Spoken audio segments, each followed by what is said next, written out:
तो एक कहानी की कल्पना कीजिए, आप 21 साल के हैं, आपको लगता है कि आपने अपना जीवन साथी ढूंढ लिया है, पर जिस परिवार ने आपको पाला पोसा वही आपके प्यार के खिलाफ एक दीवार बनकर खड़ा हो जाए।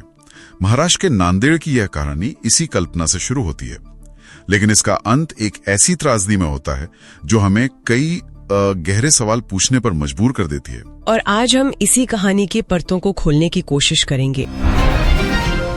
हमारे सामने खबर विद इंडिया की एक रिपोर्ट है जो इस घटना के तथ्यों को, मतलब जो फैक्ट्स हैं, उन्हें सामने रखती है। लेकिन हमारा मकसद सिर्फ उन तथ्यों को दोहराना नहीं है, सही बात है, बल्कि ये समझना है कि एक प्रेम कहानी, पारिवारिक टकराव और सामाजिक दबाव की ये लकीरें ये कहाँ जाकर मिलती हैं। ये सिर्फ एक खबर नहीं, ये हमारे समाज का एक तरह से एक्सरे है। बिल्कुल। तो चलिए इस रिपोर्ट के जरिए नांदेड़ की इस कहानी के किरदारों, उनके संघर्ष और उस दुखद मोड़ को समझते हैं जिसने इसे एक राष्ट्रीय बहस का मुद्दा बना दिया। तो कहानी के केंद्र में दो युवा हैं, 21 साल की आंचल और 20 साल का सक्षम।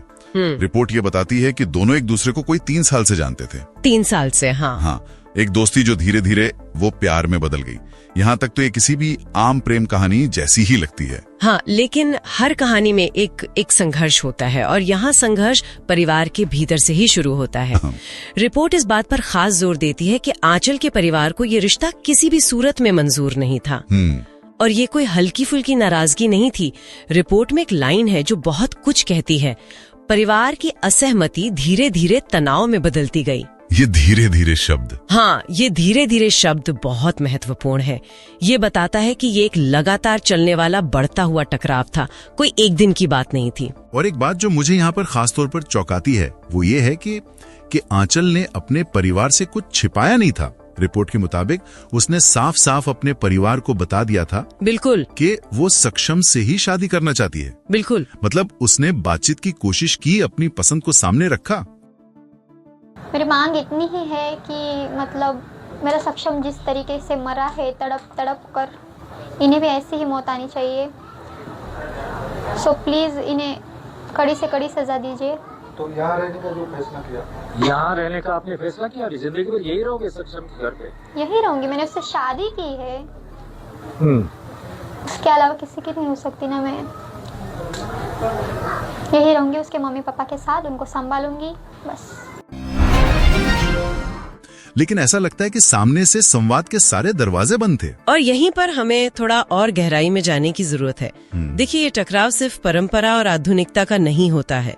कई समाजशास्त्रियों का मानना है कि ऐसे मामलों की जड़ें अक्सर जमीन, जायदाद और जाति की शुद्धता बनाए रखने की आर्थिक मजबूरियों में होती हैं। अच्छा। परिवार की इज्जत कई बार आर्थिक और सामाजिक सुरक्षा का एक कोड वर्ड बन जाती है।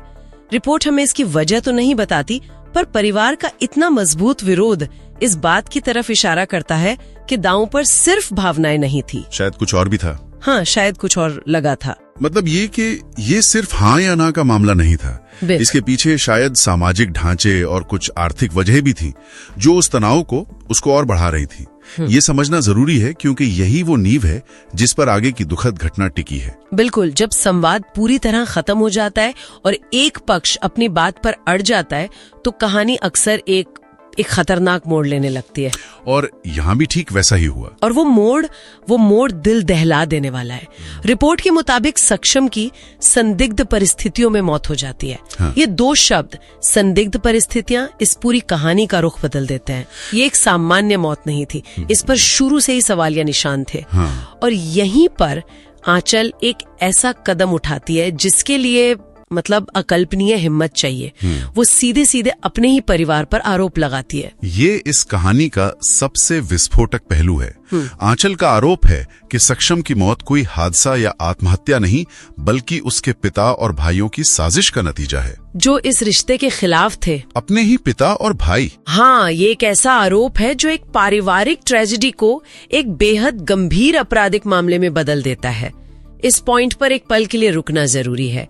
हम एक 20 साल के लड़के की मौत की बात कर रहे हैं। आंकड़ों और विश्लेषण से पहले ये एक मानवीय ट्रेजेडी है। एक बात जो मुझे यहाँ सोचने पर मजबूर कर रही है वो है आंचल की, उसकी मानसिक ताकत। अपने ही परिवार के खिलाफ खड़ा होना, उन लोगों पर ऐसा इल्जाम लगाना जिन्होंने आपको पाला पोसा है, ये करना कितना मुश्किल रहा होगा। ये उसके दुख और गुस्से की इंतहा दिखाता है। बिल्कुल, और यहाँ रिपोर्ट का एक और बिंदु ध्यान देने लायक है। रिपोर्ट में किसी भी तरह के हिंसक विवरण का जिक्र नहीं है, पूरा फोकस आंचल के आरोप पर है। हाँ, ये मैंने भी नोटिस किया। लेकिन इसका विश्लेषण जरूरी है। संदिग्ध मौत का मतलब पुलिस जांच में कई एंगल हो सकते हैं। क्या ये सीधे तौर पर हिंसा का मामला है, या फिर मानसिक प्रताड़ना और दबाव बनाकर किसी को आत्महत्या के लिए उकसाने का? भारतीय कानून में अबेटमेंट टू सुसाइड यानी आत्महत्या के लिए उकसाना भी एक गंभीर अपराध है। अच्छा,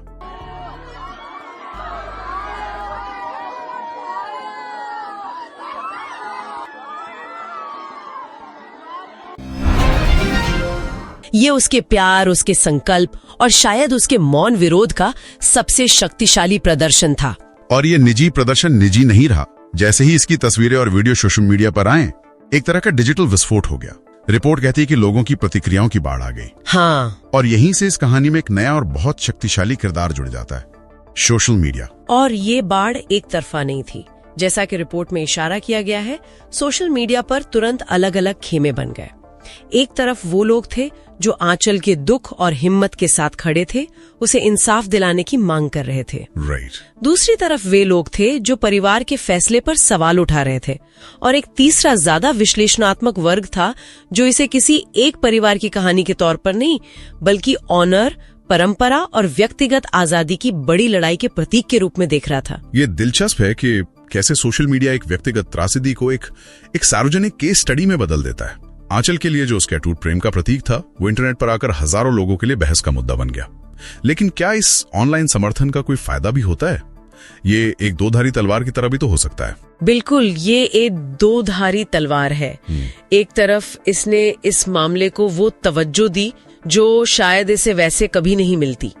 जब कोई आरोप इतना गंभीर हो और सोशल मीडिया पर आग की तरह फैल जाए, तो जाहिर है कि प्रशासन पर तेजी से कार्रवाई करने का दबाव बनता है। हाँ, प्रेशर बनता है। लेकिन दूसरी तरफ ये मामले को बहुत ज्यादा सरल बना देता है, एक हीरो बनाम विलन की कहानी में, जबकि असलियत अक्सर ज्यादा जटिल होती है। और रिपोर्ट बताती है कि इस दबाव का असर हुआ। मामले की गंभीरता और सार्वजनिक हो चुके इस हंगामे को देखते हुए महाराष्ट्र पुलिस ने काफी तेजी दिखाई। आंचल के पिता और 2 भाइयों समेत 3 लोगों को हिरासत में ले लिया गया है। पुलिस की ये तेजी 2 बातें बताती है। पहली, कि आरोपों को बहुत गंभीरता से लिया जा रहा है, और दूसरी, ये समाज में एक संदेश भेजता है कि इस तरह के मामलों को नजरअंदाज नहीं किया जाएगा। लेकिन हमें ये भी याद रखना होगा, जैसा कि रिपोर्ट में साफ है, कि ये सिर्फ जांच की शुरुआत है। हिरासत में लेना दोष साबित होना नहीं है। असली कहानी तो अब शुरू होगी जब पुलिस सबूत इकट्ठा करेगी और मामला अदालत तक पहुंचेगा। तो अब तक हमने घटनाओं के क्रम को समझा। एक रिश्ता, बढ़ता हुआ पारिवारिक विरोध, एक संदिग्ध मौत, एक बेटी का आरोप, एक वायरल हुआ प्रतीकात्मक कदम और फिर पुलिस की कार्रवाई। लेकिन अब उस सवाल पर आते हैं जो सबसे जरूरी है, ऐसा होता क्यों है? ये सिर्फ नांदेड़ की कहानी नहीं है, ऐसी कहानियां हम सुनते रहते हैं। इसके पीछे की असली वजह क्या है? देखिए, इसका कोई एक सीधा जवाब नहीं है। पहली परत तो वही है जो साफ दिखती है, व्यक्तिगत स्वतंत्रता और पारंपरिक मूल्यों का टकराव। एक पीढ़ी है जो अपनी जिंदगी के फैसले, खासकर अपने जीवन साथी का फैसला, खुद लेना चाहती है। बिल्कुल।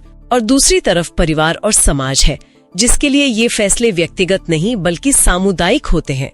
उनके लिए शादी सिर्फ 2 लोगों का नहीं, बल्कि 2 परिवारों, उनकी इज्जत और सामाजिक स्थिति का मेल है।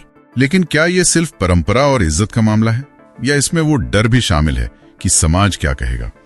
अक्सर परिवार शायद व्यक्तिगत रूप से उतने कठोर ना हो, लेकिन सामाजिक दबाव उन्हें ऐसे कदम उठाने पर मजबूर कर देता है जो अमानवीय लगते हैं। वे अपने ही बच्चों की खुशी के दुश्मन बन जाते हैं, क्योंकि उन्हें समाज से बाहर निकाल दिए जाने का डर होता है। आपने बहुत अहम बात कही। ये सिर्फ मूल्यों का टकराव नहीं, बल्कि डर की भी कहानी है। और ये डर संवाद की कमी से और बढ़ता है। रिपोर्ट में जिस तरह बढ़ते तनाव का जिक्र है, उससे यही लगता है कि परिवार और आंचल के बीच बातचीत की कोई गुंजाइश ही नहीं बची थी। कोई कम्युनिकेशन ही नहीं था। हाँ, जब आप बात करना बंद कर देते हैं तो आप एक दूसरे को समझना भी बंद कर देते हैं। बच्चे परिवार को पिछड़ी सोच वाला समझने लगते हैं और परिवार को बच्चों में सिर्फ विद्रोह नजर आता है। ये कम्युनिकेशन गैप ही त्रासदी को जन्म देता है। तो एक तरफ व्यक्तिगत पसंद, दूसरी तरफ सामाजिक दबाव, और इन दोनों के बीच संवाद का एक टूटा हुआ पुल। ये एक बहुत ही खतरनाक मिश्रण लगता है। और इसमें एक और सबसे गहरी परत है, नियंत्रण की, कंट्रोल की। पितृसत्तात्मक समाज में परिवार के सदस्यों, खासकर महिलाओं और बच्चों के जीवन पर नियंत्रण को शक्ति का प्रतीक माना जाता है। बेटी किससे शादी करेगी, ये फैसला अगर वो खुद करती है तो इसे कई बार परिवार के मुखिया के अधिकार को चुनौती के तौर पर देखा जाता है। मेरी मांग इतनी ही है कि मतलब मेरा सक्षम जिस तरीके से मरा है तड़प तड़प कर, इन्हें भी ऐसी ही मौत आनी चाहिए। सो प्लीज इन्हें कड़ी से कड़ी सजा दीजिए। तो यहाँ रहने का जो फैसला किया, यहाँ रहने का आपने फैसला किया, जिंदगी भर यही रहोगे सक्षम के घर पे? यही रहूंगी, मैंने उससे शादी की है। उसके अलावा किसी की नहीं हो सकती ना। मैं यही रहूंगी उसके मम्मी पापा के साथ, उनको संभालूंगी बस। ये इज्जत पर हमले जैसा होता है। तो ये लड़ाई सिर्फ प्यार बनाम परंपरा की नहीं, बल्कि नियंत्रण बनाम स्वायत्तता की भी है। मतलब कंट्रोल वर्सेस ऑटोनोमी। तो ये सब जानने के बाद ये घटना एक आईने की तरह लगती है, जो हमें हमारे समाज की बहुत सी कड़वी सच्चाइयां दिखा रही हैं। ये दिखाती है कि हम भले ही 21वीं सदी में जी रहे हों, लेकिन आज भी देश के कई हिस्सों में किसी की जिंदगी का फैसला कोई और ले रहा है। बिल्कुल, ये हमें सोचने पर मजबूर करता है कि एक समाज के तौर पर हम अपनी युवा पीढ़ी को कैसी दुनिया दे रहे हैं। एक ऐसी दुनिया जहां वे अपनी पसंद से जी सके, या एक ऐसी दुनिया जहां उन्हें अपनी पसंद की कीमत अपनी जान देकर या अपनों की जान लेकर चुकानी पड़े। ये सवाल सिर्फ नांदेड़ की इस घटना तक सीमित नहीं है। तो आज हमने खबर विद इंडिया की रिपोर्ट के आधार पर नांदेड़ की इस दिल दहला देने वाली घटना की गहराई से पड़ताल की। हमने देखा कि कैसे एक प्रेम कहानी पारिवारिक विरोध की आग में जलकर एक त्रासदी में बदल गई। हमने एक बेटी के गंभीर आरोप, उसके प्रतीकात्मक कदम और उससे उठी सामाजिक और कानूनी बहस के हर पहलू को समझने की कोशिश की। ये मामला हमें याद दिलाता है कि व्यक्तिगत कहानियों में अक्सर बड़े सामाजिक सत्य छिपे होते हैं। और जाते जाते एक विचार सबके सोचने के लिए छोड़ना चाहूंगी। हम अक्सर पूछते हैं कि ऐसी घटनाएं क्यों होती हैं, लेकिन शायद सही सवाल ये है कि जब व्यक्तिगत भावनाएं और पारिवारिक मान्यताएं टकराती हैं, तो संवाद का रास्ता बंद हो जाने के क्या परिणाम हो सकते हैं। यह घटना इस सवाल पर गहराई से सोचने के लिए मजबूर करती है, क्योंकि इसका जवाब शायद भविष्य में कई त्रासदियों को होने से रोक सकता है।